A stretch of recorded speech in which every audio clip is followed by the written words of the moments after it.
जय मसीह की। आप सभी का इस चैनल में बहुत बहुत स्वागत करते हैं। तो क्यों ना वचन में जाने से पहले एक छोटी सी प्रार्थना करें। आइए अपनी आंखों को बंद करके अपने ध्यान को यीशु मसीह की ओर लगाएंगे और ये छोटी सी दुआ मांगेंगे। प्रभु, हम बहुत बहुत धन्यवाद करते हैं इस वक्त कि आपने हमें साथ में जोड़ा है प्रभु यीशु मसीह। और ख़ास करके हम धन्यवाद करते हैं कि आप हमारे मध्य में हैं प्रभु। और आज जब यहाँ पे वचन बांटा जाए प्रभु, हम आपके प्रेम को जानने वाले होने पाए प्रभु जी। आपके वचन जो बाइबल में लिखे हुए हैं उन सब पे हम अमल करने वाले होने पाए। आज के वचन के द्वारा हम सबसे बातचीत कीजिए। हम धन्यवाद करते हैं, सारी महिमा आपको देते हैं। ये प्रार्थना यीशु मसीह आपके नाम से करते हैं, आमेन आमेन। तो मेरे प्रियो, आज मैं आपको कुछ एक वचन जो बाइबल से मैं लेकर आई हूँ उसके बारे में आपको बताना चाहती हूँ। और आज का जो वचन है वो प्रेम और विश्वासघात के ऊपर है। तो ये प्रेम और विश्वासघात की जो कहानी है जो आज मैं आपके सामने रखना चाहती हूँ, क्योंकि अभी हम जानते हैं कि हम थोड़े ही दिनों में गुड फ्राइडे मनाने वाले हैं और उसके बाद हम ईस्टर मनाएंगे। और गुड फ्राइडे हम सभी जानते हैं कि प्रभु यीशु मसीह के साथ क्या हुआ था। जो हम सब भाई बहन, जो मसीह भाई बहन हैं, वो हम सब जानते हैं कि प्रभु यीशु मसीह के साथ क्या हुआ और ये भी जानते हैं कि यीशु मसीह ने हमसे कितना प्रेम किया। तो मैं यहाँ सबसे पहले आपसे ये जानना चाहती हूँ कि आप में से कितने लोग यीशु से प्यार करते हैं? कोई हाथ उठा सकता है?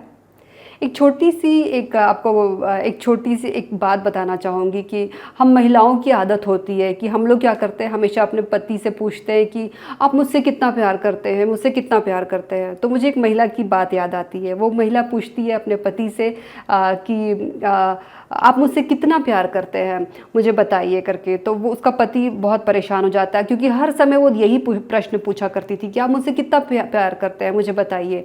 तो उसका हस्बैंड थोड़ा परेशान होता है और वो कहता है, मैं तुमसे इतना प्यार करता हूँ कि मैं तुम्हारे लिए चांद तारे भी तोड़ के ला सकता हूँ। तो ये कहती, नहीं नहीं, मुझे चांद तारे नहीं चाहिए, मुझे सिर्फ आप अपना क्रेडिट कार्ड दे दीजिए। तो मेरे प्रियो, मैं आपसे ये कहना चाहती हूँ कि आप प्रभु यीशु मसीह से कितना प्यार करते हैं। मैं आपसे क्रेडिट कार्ड नहीं मांगूंगी, चिंता मत कीजिए।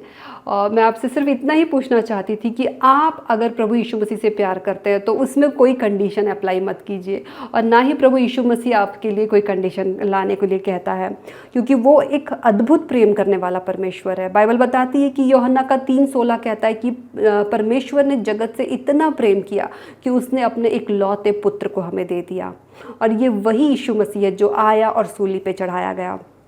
खास करके आज जब हम ये जो गुड फ्राइडे का जो दौर आने वाला है उसके लिए अगर हम बात करें, तो मैं आपके ध्यान को बाइबल के मत्ती के 26वें अध्याय की ओर लेके जाना चाहूँगी। अगर आपके पास बाइबल है तो कृपया करके आप अपनी बाइबल को खोलिए और हम उसमें मत्ती का 26वां अध्याय पे आज मनन करेंगे, जिसमें कि ये अध्याय शायद आपने पढ़ा होगा पहले ही, लेकिन आज मैं उसमें स्टेप बाय स्टेप बताऊँगी कि प्रभु यीशु मसीह का यहाँ पे जो कार्य था वो किस तरीके का कार्य था, उन्होंने हमें क्या शिक्षा दी और लोग उससे कैसा प्यार करते थे।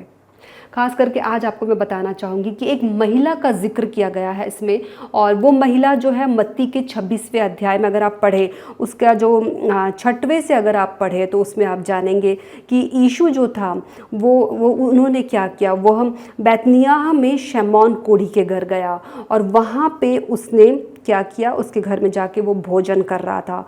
और हम जानते कि ये जो कहानी है वो यूहन्ना में भी दोहराई गई है, लूका में है, मरकुस में है, लेकिन इस कहानी के ऊपर मैं आपके ध्यान को आज लेके जाना चाहूँगी, क्योंकि यहाँ पे लिखा हुआ है कि वहाँ पे एक स्त्री थी जो कि कोई और नहीं परंतु यीशु मसीह का जो दोस्त था लाजरस, उसकी जो बहन है मरियम, जैसे मरियम हम कहते हैं, मरियम थी।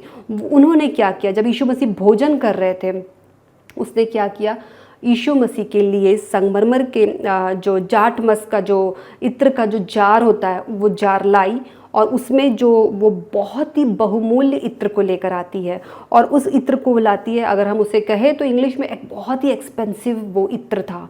वो उस इत्र को लाई और उसने उस इत्र को प्रभु यीशु मसीह के सामने, उनके सिर पे वो यीशु मसीह के सामने उस पात्र को तोड़ा, और वो जो उसका जो इत्र था वो यीशु मसीह से को उन्होंने उस स्त्री ने यीशु मसीह को अभिषेकित किया।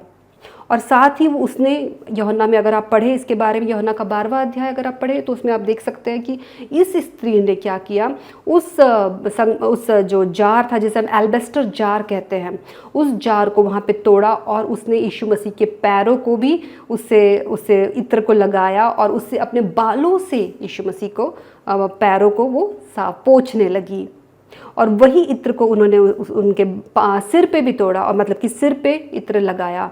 हालेलुया। यहाँ पे अगर आपके ध्यान को मैं लेके जाना चाहूँगी मेरे प्रियो, तो मैं आपको बताना चाहूँगी कि ये जो जार था, ये जो एल्बेस्टर जार जिसे हम कहते हैं, ये बहुत ही एक्सपेंसिव होता है, बहुत महंगा होता है। उस ज़माने में ये बहुत ही कम लोगों के घर पाया जाता था, खाली अमीरों के घर में पाया जाता था। कहा जाता है कि ये अमीर स्त्रियां ही इसे रखती थी और ये सिर्फ किस काम के लिए इस्तेमाल की जाती थी पता है आपको? जब घर का कोई बड़ा व्यक्ति उसकी अगर मृत्यु हो जाए, चाहे वो पति हो या भाई या पिता, अगर उसकी मृत्यु हो जाए, उस वक्त इस इत्र को के पात्र को तोड़ा जाता था और उनके शरीर को अभिषेकित किया जाता था। तब ये एल्बेस्टर जार का इस्तेमाल किया जाता था। और कहा जाता है, अगर इसके बारे में आप पढ़े तो आप जान पाएंगे कि ये इत्र कोई मामूली इत्र नहीं था। ये हिमालय में जो हर्ब्स मिलते हैं, जो जड़ी बूटियाँ, उससे ये एक्सट्रैक्ट करके बनाया जाता है, मतलब कि बहुत ही कीमती था ये।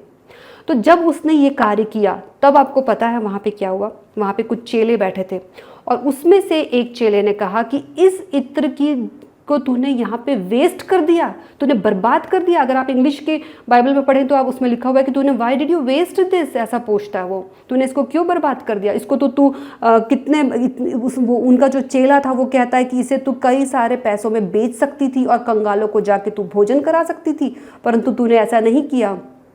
और वो कोई और चेला नहीं, यूहन्ना की अगर आप किताब पढ़े तो वहाँ पे जानेंगे कि वो जो था चेला वो कोई और नहीं था, ये वही चेला था जिसने यीशु मसीह को सूली पे चढ़वाया था। और वो यहूदा इस्करियत कहते हैं जिसे, और इंग्लिश में अगर आप इसे पढ़े तो जूडास इस्करियत है उसका कहा जाता है। और ये आदमी जो था, अगर इसके बारे में अगर आप पढ़ें तो इसे बाइबल में चोर कहा गया है, चोर के रूप में संबोधित किया गया है, क्योंकि ये व्यक्ति बहुत ही मनी माइंडेड था। ये व्यक्ति का ध्यान ये था कि अरे इतना एक्सपेंसिव इत्र को लेके तोड़ दिया, इसको तो बेच के तो ये कंगालों को दे सकती थी। मैं आपको ये स्टोरी क्यों बता रही हूँ मेरे प्रियो? उस महिला का जिक्र यहाँ पे किया गया है, लेकिन उस महिला ने उसको कुछ नहीं कहा। महिला ने कुछ नहीं कहा, उसने क्या किया? प्रभु यीशु मसीह से प्रेम किया था, प्रभु यीशु मसीह का रिस्पेक्ट किया था और इसीलिए उसने उस जार को वहाँ पे तोड़ा था और वो इत्र से उनको अभिषेकित किया था। यहाँ पे प्रभु यीशु मसीह उस चेले को कहते हैं कि नहीं, जो इसने किया है वो बहुत ही बहुमूल्य कार्य किया है। अगर आप उस अध्याय में पढ़े तो आप जानेंगे कि यीशु मसीह उसकी प्रशंसा करते हैं उस महिला की और कहते हैं कि इसने जो आज किया है वो मेरे गाड़े जाने के लिए, मुझे अभिषेकित करने के लिए उसने ये कार्य किया है, तो इसे मत रोको। कंगालों की तो जो तुम चिंता करते हो, कंगाल तो तुम्हारे साथ हमेशा रहेंगे, प्रभु यीशु मसीह कहते हैं, तुम उनके लिए बाद में कर लेना, लेकिन जो इसने किया है उसने मेरे गाड़े जाने के लिए किया है। और ये प्रभु की इच्छा थी।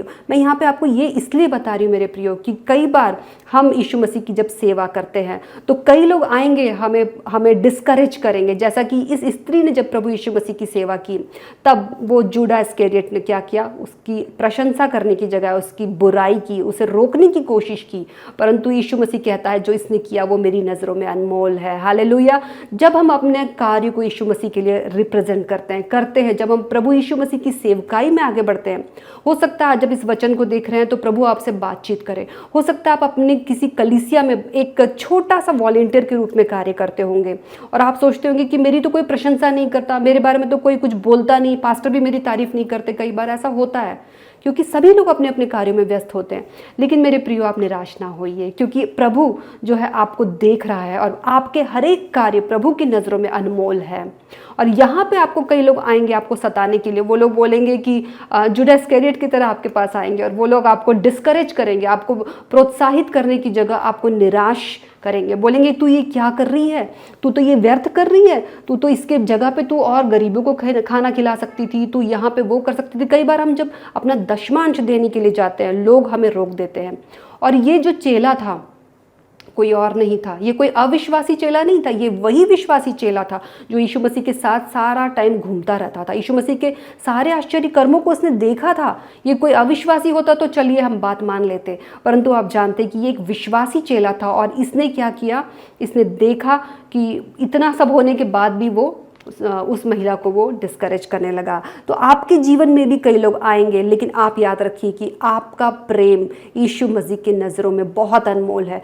फिर यीशु मसीह ने क्या कहा आपको पता है? अगर आप उस अध्याय को पूरा ध्यान से पढ़े तो प्रभु ने कहा है मत्ती के उसी 26वें अध्याय में आगे चल के कि जहाँ कहीं भी सुसमाचार का प्रचार किया जाएगा वहाँ पे इस चीज़ का वर्णन किया जाएगा। हालेलुया।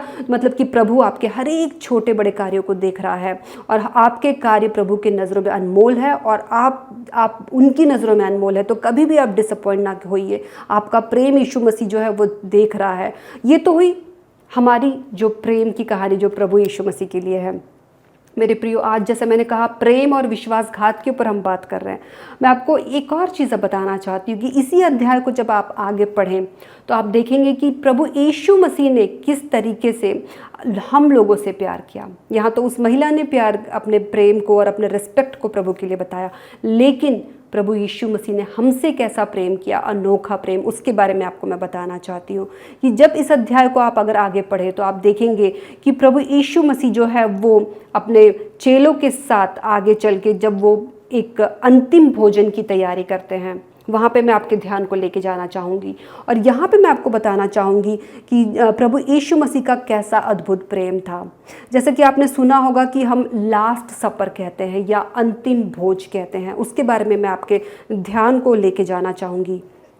यहाँ पे अगर आप इसी मत्ती के 26वें अध्याय को अगर आगे पढ़े तो आपको बताना चाहती है जो लास्ट सपर जिसे हम कहते हैं, अंतिम भोजन, वो कुछ और एक ऐसी ऐतिहासिक घटना नहीं है, परंतु ये हमारे उद्धार के लिए किया गया था। हालेलुया। मैं आपको यहाँ पे इसके डिटेल में थोड़ा बताना चाहूँगी, इसके अध्ययन को आपको मैं कराना चाहूँगी कि ये जो अंतिम भोज है ये कहाँ से शुरू होता है। ये जो फसह का जो पर्व था, यीशु मसीह अपने चेलों के साथ मनाने के लिए जेरूशलेम में था।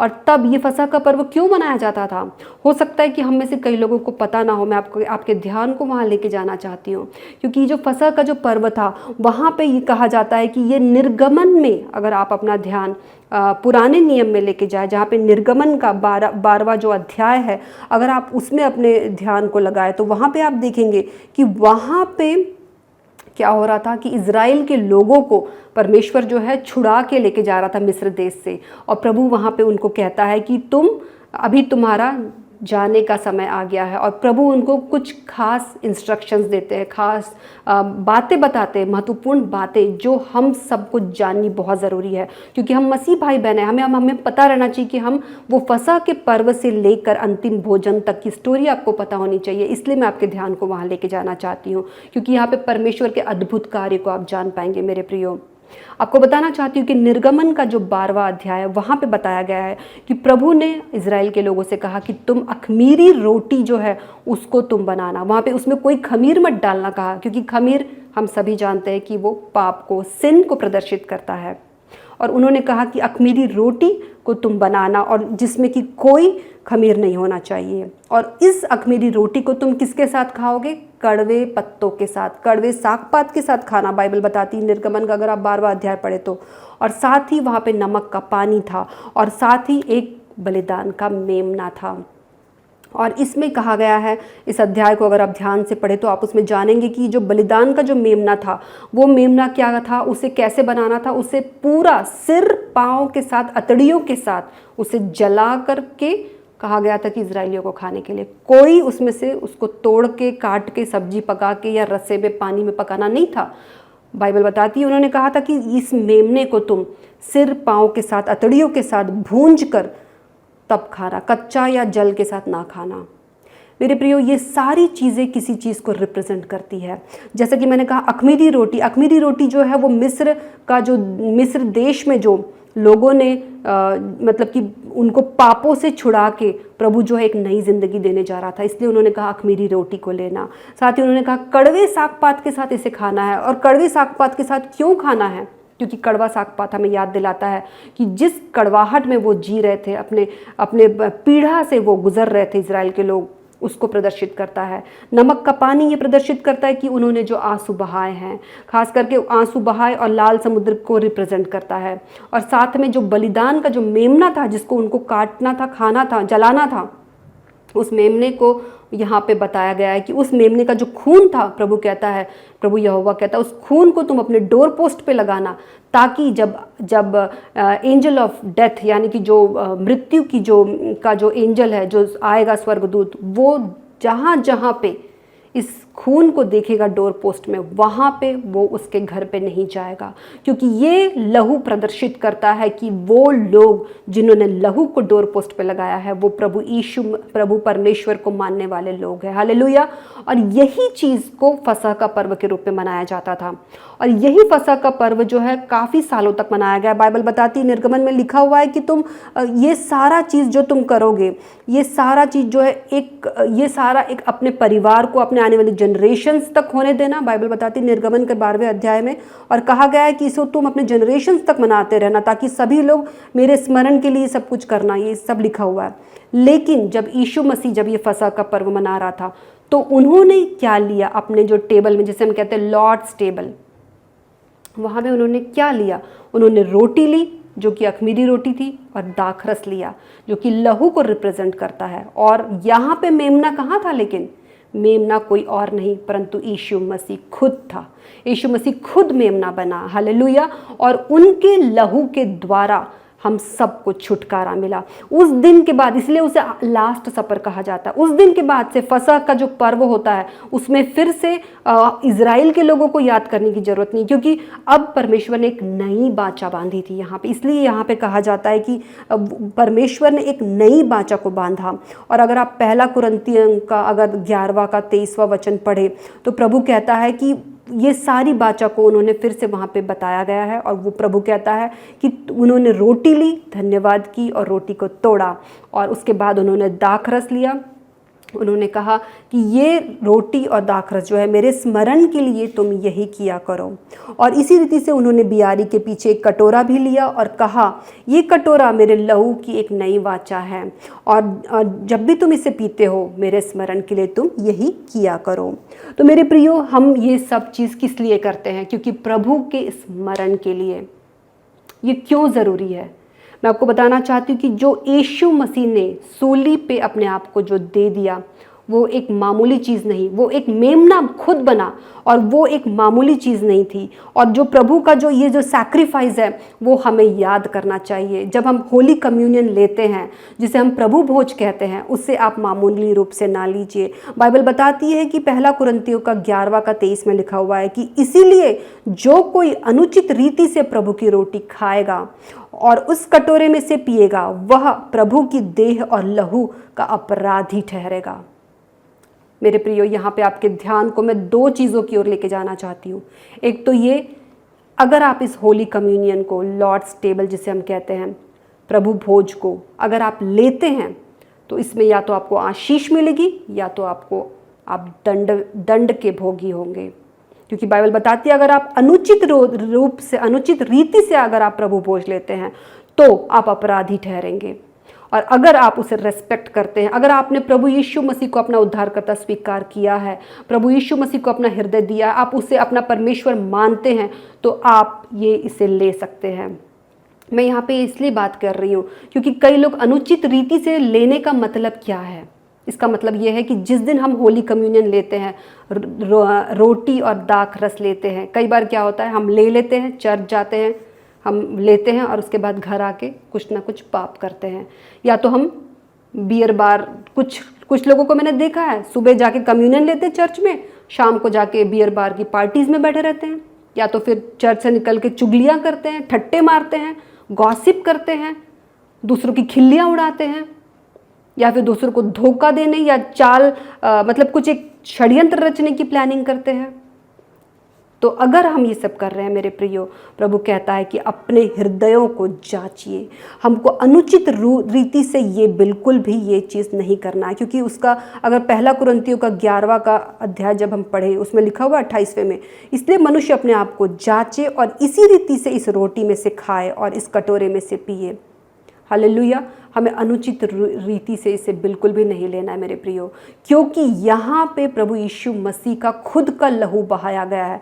मैं आपके ध्यान को वापस वो लॉर्ड्स टेबल जो हम कह रहे थे, हम उसमें मैं फिर से लेके जाना चाहती हूँ। उसमें मैं बताना चाहती हूँ वो जो रोटी थी यीशु मसीह का देह है, और वो जो लहू, जो दाखरस जिसे हम कहते हैं, वो यीशु मसीह का लहू है। और यहाँ पे वास्तविक रूप में यीशु मसीह खुद मेमना बना।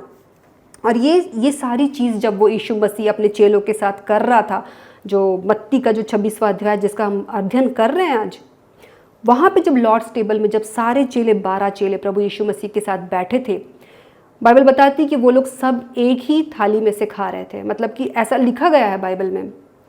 अगर आप हैदराबाद में हैं और आप ये वीडियो देख रहे हैं तो आपको बताना चाहती हूँ कि हैदराबाद में क्या होता है, हम यहाँ पे क्या होता है, मंडी हाउस होती है। आपने देखा होगा कि आप मंडी हाउस में जब खाना खाने जाते हैं परिवार के साथ, तो वहाँ पे क्या दिया जाता है, एक बड़ी सी थाली में खाना दिया जाता है, परोसा जाता है। वहाँ पे चिकन होता है या मटन या जो भी रहता है, बड़े बड़े पीसेस होते हैं, वो भी रोस्टेड किए हुए, और बहुत बड़ी थाली होती है जो पूरे परिवार के लिए एक ही थाली काफ़ी होती है। और क्या करता है, जो फैमिली जाता है मंडी हाउस में, वो क्या उसी थाली में से सभी लोग हाथ डाल के खाते हैं। वो एक लव को रिप्रेजेंट करता है। अगर आपने मंडी हाउस में कभी खाना नहीं खाया तो आप ज़रूर जाके खाइए, आपको पता चलेगा कि मैं क्या कह रही हूँ। तो वो चीज़ जब मैं इसका अध्ययन कर रही थी, मुझे वो चीज़, वो फीलिंग्स आई, क्योंकि जब मैं अपने परिवार के साथ जब मैं जाती हूँ और मैं सबके साथ वो भोज को लेती हूँ, तो मुझे एक यूनिटी आती है, एक प्यार आता है, एक कम्युनियन आता है हमारे बीच में। मुझे लगता है कि कहीं ना कहीं प्रभु यीशु मसीह ये वही करना चाहता था उस समय। प्रभु यीशु मसीह एक यूनिटी लाना चाहता था, एक प्रेम, वो प्रभु भोज था और प्रभु सबके मध्य में प्रेम लाना चाहता था, एक पारिवारिक प्रेम, एक मित्रता का प्रेम लाना चाहता था। हालेलुया। लेकिन जितने भी चेले थे, 12 लोग, वो जितने भी प्रभु के साथ वहाँ पे कर रहे थे, प्रभु भोज ले रहे थे, प्रभु कहता है कि उसमें से जो था, प्रभु का अगला वचन कहता है कि यहाँ पे कोई है जो मुझे आज रात को पकड़वाएगा। तो तब जो यही जो जुडास इस्करियोत जो रहता है, उसने उचक के वो कहता है कि क्या प्रभु ये मैं हूँ? तो प्रभु ने कहा तूने तो ऑलरेडी कह दिया। हालेलुया। और उसके बाद लेकिन प्रभु उसे डायरेक्टली कुछ नहीं कहते हैं। वहाँ पे देखा जाए तो पतरस भी था, और पतरस ने भी ये सारा चीज़ होने के बाद प्रभु के साथ जब वो लोग भोज लेते हैं, उसके तुरंत बाद बाइबल बताती है कि प्रभु ने उन सबके पैर को धोया है। मेरे प्रियो, इतना मुश्किल कार्य जब प्रभु कर सकता है, जब प्रभु को पता था, प्रभु के हृदय में उनको पता था कि ये जो मेरे चेले हैं, 12 चेले, वो लोग में से एक मुझे जो है पकड़वाएगा और एक मुझे 3 बार ना कहेगा, लेकिन प्रभु ने जाके उनके पैर धोए। ये होता है प्रेम, जो कि बहुत मुश्किल है। ये अनोखा प्रेम है। ये अनोखे प्रेम को करना जो है इंसान के बस की बात नहीं मेरे प्रियो, ना मैं कर सकती हूँ ना आप, लेकिन प्रभु ने वो प्रदर्शित किया। और प्रभु चाहता है कि हम ये चीज़ करें, हम अपने प्रियजनों के साथ ये करें, और इसीलिए उसने ये चीज़ एग्जाम्पल को सेट किया ताकि हम ऐसा कर सकें। और प्रभु जानता था कि यही लोग मुझे पकड़वाएंगे, ये 2 लोग, जो एक तो पकड़वाएगा और दूसरा मुझे इनकार करेगा, लेकिन प्रभु का प्रेम सबके लिए बराबर था। हालेलुया। हमें वैसा बनना है, बहुत मुश्किल है, लेकिन ये होता है प्रेम। लेकिन यहाँ पे जो वो विश्वासघाती था, उसके दिमाग में कुछ और चल रहा था, राइट? उसके दिमाग में कुछ और चल रहा था, क्योंकि उसने, बाइबल बताती है कि उसने चंद पैसों के लिए प्रभु यीशु मसीह को पकड़वाया। यहाँ पे मैं आपके ध्यान को और आगे लेके जाना चाहती हूँ। जब मत्ती का जो 26वां अध्याय है, उसमें अगर हम आगे बढ़े तो उसमें हम जान पाएंगे कि ये जब लास्ट सपर जो है, ये होने के बाद प्रभु क्या करता है, उसका मन व्याकुल हो जाता है, क्योंकि प्रभु को मालूम है कि अब मेरी अंतिम घड़ी आ चुकी है। और उसके बाद प्रभु क्या करता है, अपने चेलों के साथ पतरस को लेकर और जबद्दी के दोनों पुत्रों को लेकर प्रभु क्या करता है, वो जैतून के पर्वत की ओर जाता है। और उस जगह पे जाता है जहाँ पे गतसमनी कहा जाता है। उस जगह को गतसमनी में जाता है और वहाँ पे उनसे कहता है तुम यहाँ पे थोड़ी देर ठहरो और मैं आता हूँ। वहाँ पे प्रभु का हृदय जो था बहुत ही व्याकुल होता रहता है, और प्रभु अपने पिता से प्रार्थना करने के लिए आगे बढ़ता है। और उस समय प्रभु कहता है कि उसका मन बहुत उदास रहता है। अगर आप बाइबल में पढ़े तो उसमें लिखा हुआ है कि प्रभु ने कहा कि प्रभु अपने पिता से जो प्रेम जो प्रार्थना करता है, वो कहता है कि अगर हो सके तो ये कटोरा मुझसे ले ले। और ये जब कॉन्वर्जेशन प्रभु का अपने पिता के साथ चलता रहता है, उसके बाद प्रभु वापस आते हैं और देखते हैं कि पतरस और उसके जो बाकी जो चेले थे वो लोग तो सो गए थे। और प्रभु थोड़ा अपसेट होते हैं और प्रभु कहते हैं कि तुम सो गए। और आप जब उन्हें देखता है कि ये लोग सो गए तो प्रभु आश्चर्य से उनसे पूछते हैं कि तुम सो रहे हो, तुम्हें जागते रहना है और क्या करना है, प्रार्थना करते रहना है, ताकि तुम परीक्षा में ना पड़ो। और ये बहुत ज़रूरी है। मैं ये आपको बताना चाहती हूँ मेरे प्रियो कि प्रभु का प्रेम हमारे लिए अनोखा है। साथ में प्रभु जाते जाते हमें सिखा रहे हैं कि हमेशा जागते रहो, और ताकि हम जो है वो परीक्षा में ना पढ़े। प्रभु चाहता है कि हम जो है हमेशा अलर्ट रहे, हमेशा प्रार्थना में रहें, ताकि हम परीक्षा में ना पड़े। जो विश्वासी होते हैं उन सब के लिए प्रभु ने जाते जाते ये कहा है कि हम सबको प्रार्थना में रहना है, लगातार प्रार्थना में रहना, ताकि हम जो है वो परीक्षा में ना पड़े। मेरे प्रियो, मैंने देखा है कि कई लोग जो होते हैं यहाँ पे, जैसे पतरस सो गया, थक गया होगा, शायद रात हो चुकी थी, इसलिए मैंने देखा है कि कई लोग प्रार्थना करते करते सो जाते हैं।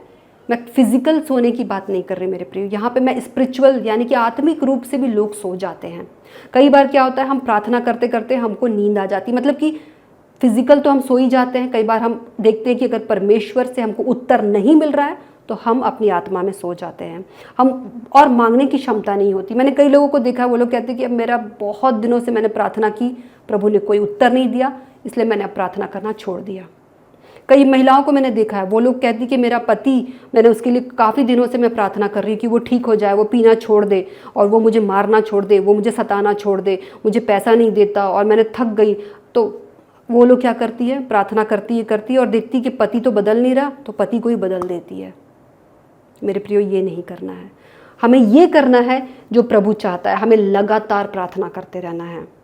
एक छोटी सी घटना बताना चाहती हूँ कि हमारे घर के पास जो था, एक सडनली हमने देखा कि जब कोविड के टाइम में हमने देखा कि जब लॉकडाउन चल रहा था, उस लॉकडाउन के खुलते ही हमने पाया कि घर के पास ही एक वाइन शॉप खुली है, वो भी बहुत बड़ी, और वो बहुत बड़ा वाइन शॉप था, लाइक एक शॉपिंग मॉल की तरह, बहुत महंगा वाला एक वाइन शॉप दिखा। और हमें बहुत आश्चर्य हुआ कि घर के पास ही है, बिल्कुल ये तो ठीक नहीं है। और हमें जब भी वहाँ से गुजरते थे, हमें बहुत उसको देख के दुख होता था। वहाँ पे इतनी भीड़, अमीर बहुत अच्छे अच्छे लोग आते थे बड़ी बड़ी गाड़ियों से, और वहाँ पे वाइन खरीदते थे, और मतलब अलग अलग चीज़ें, अल्कोहल खरीदा जाता था, और उसकी वजह से वहाँ ट्रैफिक जैम हो जाता था। और जब हमने देखा ये सारा चीज़, हमने उसके लिए लगातार प्रार्थना की, मैंने और मेरे परिवार ने प्रार्थना की कि प्रभु इस वाइन शॉप को तो हटा दे यहाँ से। और इतना बड़ा इंटीरियर था उसकी, इतनी बड़ी शॉप थी, अगर उस शॉप के ओनर को ये पता चलेगा कि हम उसको हटाने के लिए प्रार्थना कर रहे हैं तो वो शायद हमारे ऊपर केस दर्ज कर देता। लेकिन मेरे प्रियो, हम उसके लिए लगातार 3-4 साल तक प्रार्थना करते रहे। जब भी वहाँ से जाते हम हाथ रख के प्रार्थना करते कि प्रभु यीशु मसीह के नाम से ये शॉप यहाँ से चली जाए, यहाँ से हट जाए, तू हटा दे, इसको बंद कर दे खुदा। और जब हम इसी तरीके से लगातार प्रार्थना कर रहे थे, आपको मैं बताना चाहती हूँ मेरे प्रियो, कभी कभी लगता था कि ये क्या, इस शॉप के लिए हम प्रार्थना कर रहे हैं, अपना समय बर्बाद कर रहे हैं। लेकिन बीते दिनों जब मैं उस जगह से गुजर रही थी, मैंने देखा वो शॉप वहाँ पे बंद हो गई है। हालेलुया! वहाँ पे कुछ और शॉपिंग मॉल खुल गया है, और हमें बहुत खुशी हुई। हम परमेश्वर का धन्यवाद करते हैं। इस छोटी सी गवाही को देख के मैं आपको इनकरेज करना चाहती हूँ मेरे प्रियो, आप उदास ना होइए। कभी कभी हम उदास हो जाते हैं कि हम प्रार्थना में सो जाते हैं, मत सोइए, क्योंकि प्रभु जाते जाते हमें कहता गया कि जागते रहो और प्रार्थना करते रहो। इसके साथ ही मैं आपको और चंद छोटी मोटी चीज़ें आपको बताना चाहूँगी मेरे प्रियो, कि यीशु मसीह का प्रेम जो था वो इतना अनोखा था कि वो तो सूली पे जब चढ़ने के लिए गया, और ये जो विश्वासघाती था, जो कि जुड़ा स्केरियट जिसे हम कहते हैं, यहूदा, जिसने चंद पैसों के लिए यीशु मसीह को पकड़वाया था, उसने क्या किया, प्रभु यीशु मसीह को पकड़वाया। और उसके बाद की स्टोरी हम सभी जानते हैं कि यीशु मसीह को महायाजकों ने वहाँ पे कोड़े लगाए, कपड़े फाड़े गए, यीशु मसीह के ऊपर थूका गया, उनके दाढ़ी के बाल नोचे गए। ये सारा चीज़ यीशु मसीह के साथ हुआ, और ये हम सब जानते हैं, हमने सब पढ़ा है। और लेकिन उसके बाद क्या होता है, वो लोग सोचते कि यीशु मसीह को उन्होंने सूली पे चढ़ा दिया, और लेकिन क्या होता है, ये सब चीज़ यीशु मसीह चुपचाप बर्दाश्त करता है। क्यों? चाहता तो वो उसके खिलाफ लड़ सकता था, लेकिन उन्होंने ऐसा क्यों किया मेरे प्रियो? क्योंकि ये सब परमेश्वर की मर्जी थी, क्योंकि ये यशायाह की पुस्तक में जो लिखा हुआ है उसके उसके प्रतिरूप हो रहा था, उसी के अनुसार हो रहा था। यीशु मसीह आया, उसे कोड़े लगे और उसी कोड़ों की वजह से आज और हमारे और आपके जीवन में चंगाई है, छुटकारा है। हालेलुया। और उसी जो सैक्रिफाइस जिसे हम लॉर्ड्स टेबल कहते हैं, उसको जब हम याद करते हैं, उसकी वजह से हमारे जीवन में परमेश्वर अद्भुत कार्य करता है। हमें उद्धार देने के लिए, हमसे प्रेम करने के लिए, हमें छुटकारा देने के लिए प्रभु यीशु मसीह ये सारी चीज़ों को बर्दाश्त करता गया। मेरे प्रियो, जब मैं उनकी बेइज्जती के बारे में पढ़ती हूँ, जब उनके कपड़े उतारे गए यीशु मसीह के, उनको कोड़ों से मारा गया, उनके ऊपर थूका गया, इमेजिन कीजिए अगर आपके परिवार के साथ, आपके सगे मतलब आपके सगे संबंधियों के साथ अगर ऐसा हो तो आप कैसा करेंगे? आपका व्यवहार कैसा होगा? मुझे बहुत दुख लगता है अगर मेरे पिता के साथ या मेरे साथ, मेरे कोई रिलेटिव के साथ अगर ऐसा होता तो क्या मैं उस समय वहाँ खड़े होकर देख पाती? बहुत मुश्किल था उस समय ये देख पाना।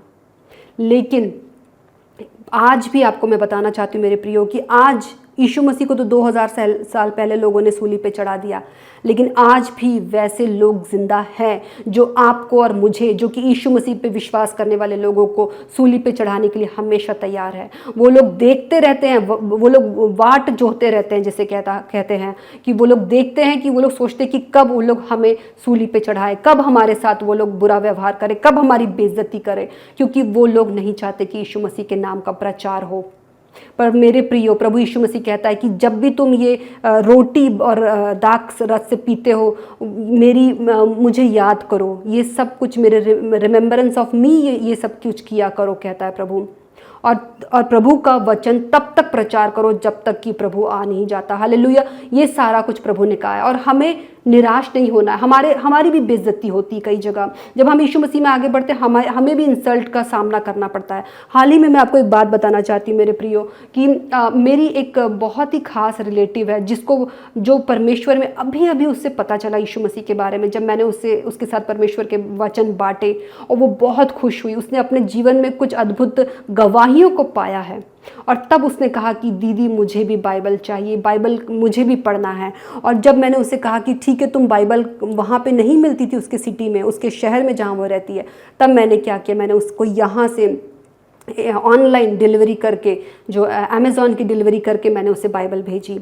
तो आपको बताना चाहती हूँ मेरे प्रियो कि जब मैंने उसे अमेज़ॉन की जब डिलीवरी भेजी, तब वो जो बाइबल उसको मिलनी चाहिए थी, वो जो कि बहुत जल्दी मिल जाना चाहिए था, जैसा कि हमने देखा है कि ऑनलाइन की चीज़ें आजकल बहुत जल्दी मिल जाती है, एक दिन में मिल जाती है, एक हफ्ते के अंदर मिल जाती है, उसको उस अमेज़ॉन की डिलीवरी ने बताया कि 1 महीना लगेगा, 1-1.5 महीना लगेगा।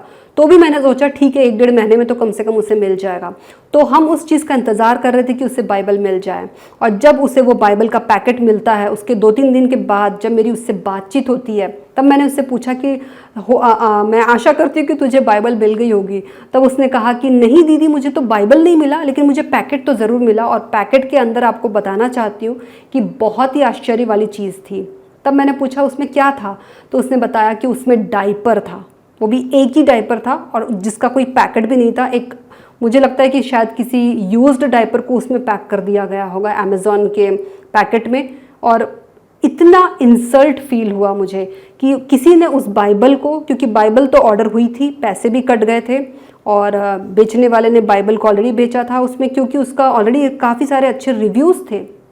और लेकिन बाइबल की जगह पे जो डिलीवरी मैन था या बीच का कोई आदमी, उसने उसको बेइज्जत करने के लिए उसने बाइबल का क्या किया पता नहीं, उसने बाइबल को फेंक दिया या जला दिया, वो तो हम नहीं जानते, लेकिन उसने बाइबल को हटा के डायपर डाल के इस तरीके से उसने इतना शेमफुल हरकत उसने की, इसे कह सकते शर्मिंदगी वाली बात हुई। और जब ये मुझे पता चला, मुझे बहुत दुख हुआ। तो मेरे प्रियो, मैं आपको यही बताना चाहती हूँ कि जब आप अच्छा काम करेंगे या खास करके परमेश्वर के वचनों को आप बांटेंगे दूसरों के साथ, तब लोग आएंगे जो जलन करेंगे, जो विश्वासघाती होंगे, जो हो सकता है आपको डिस्करेज करें। इस टाइप के लोग आपके जीवन में रहेंगे ही हमेशा, हर जगह पे आपको मिलेंगे। वो सिर्फ 2000 साल पहले की बात नहीं थी, अभी भी आपके जीवन में मिलेंगे। तब मैं आपको बताना चाहती हूँ कि यही चीज़ उस समय यीशु मसीह के साथ हुआ और यीशु मसीह को सूली पे चढ़ा दिया गया। लेकिन क्या हुआ, उनको लगा, जिन्होंने यीशु मसीह को सूली पे चढ़ा दिया, उनको क्या लगा, उनकी तो जीत हो गई, उन लोग तो जीत गए, और क्योंकि यीशु मसीह को उन्होंने कब्र में भेज दिया। लेकिन अभी हम उसे कह सकते हैं कि पिक्चर अभी बाकी है मेरे दोस्तों। तब क्या होता है कि यीशु मसीह तो उस कब्र के पत्थर को हटा करके पवित्र आत्मा के रूप में जिंदा हो गया, हालेलुया, और वो हमारे मध्य में रहा। और यहाँ पे जिस शत्रु ने या जिसने भी उस बाइबल को जो मैंने भेजा था, बाइबल को हटा के डायपर भेज दिया, हमें उसके ऊपर बहुत गुस्सा आया, लेकिन हम क्या कर सकते थे। मैंने खैर अमेज़ॉन में कंप्लेन लॉक की, अमेज़ॉन वाले ने मुझे सॉरी कहा और उसने कहा कि हम आपके पैसे रिटर्न कर देंगे, वो प्रोडक्ट भी हम वापस ले लेंगे। और लेकिन अभी क्या, उससे तो बाइबल नहीं मिली ना, लेकिन इस सारी चीज़ों में एक भलाई उत्पन्न होती है, और वो ये होती है कि मैंने उस शहर में एक कलीसिया को ढूंढा। मैंने पता लगाया कि किस तरीके से, मेरी एक अच्छी दोस्त ने मुझे बताया कि वहाँ पे एक कलीसिया है, उस पास्टर से मेरी बातचीत हुई और वहाँ के पास्टर से मैंने अपनी कज़िन को कनेक्ट करवाया, और आज उसके पास सिर्फ बाइबल ही नहीं परंतु जीवित कलीसिया भी उसके साथ है, हालेलुया। तो आपको बताना चाहती हूँ कि आएंगे परेशानियाँ, ज़िंदगी में बहुत सारे विश्वासघाती लोग हमारे जीवन में आएंगे। जैसा कि जुड़ा इस्करियोत ने कुछ 30 चांदी के सिक्कों के लिए उसने प्रभु यीशु मसीह को सूली पे चढ़वा दिया, लेकिन क्या हुआ, अभी रुक जाइए, उस विश्वासघाती का क्या हुआ जिसने यीशु मसीह को सूली पे चढ़वा दिया। उस विश्वासघाती ने जब देखा कि यीशु मसीह की बेइज्जती हो रही है, उसे कोड़े लगाए जा रहे हैं और यीशु मसीह का तिरस्कार किया जा रहा है, वो अपने गिल्ट से, अपने दुख से, अपनी शर्मिंदगी से वो ले जाके उन 30 चांदी के सिक्कों को महायाजक को फेंक के आता है। और इतना ही नहीं, बाइबल बताती है कि उसके बाद वो जाके अपने आप को फांसी लगा लेता है। मेरे प्रियो, ऐसे विश्वासघाती जो सोचते हैं कि हमने परमेश्वर के कार्य को ख़त्म कर दिया, हमने तो यीशु मसीह का प्रचार होने नहीं दिया, याद रखिएगा प्रभु आपके साथ है। और याद रखिएगा, ऐसे विश्वासघातियों को परमेश्वर देख रहा है। हमारा काम है परमेश्वर को प्रेम करना, और जैसा प्रेम प्रभु ने हमसे किया, जैसा हमारे लिए उन्होंने अपने प्राण दे दिए, हमसे प्रेम किया, हमें क्षमा किया, हमें भी वैसे ही क्षमा और प्रेम उनसे सीखना है और करना है। और मैं चाहती हूँ कि इस वचन के द्वारा प्रभु आप सभी को आशीषित करें। जय मसीह की।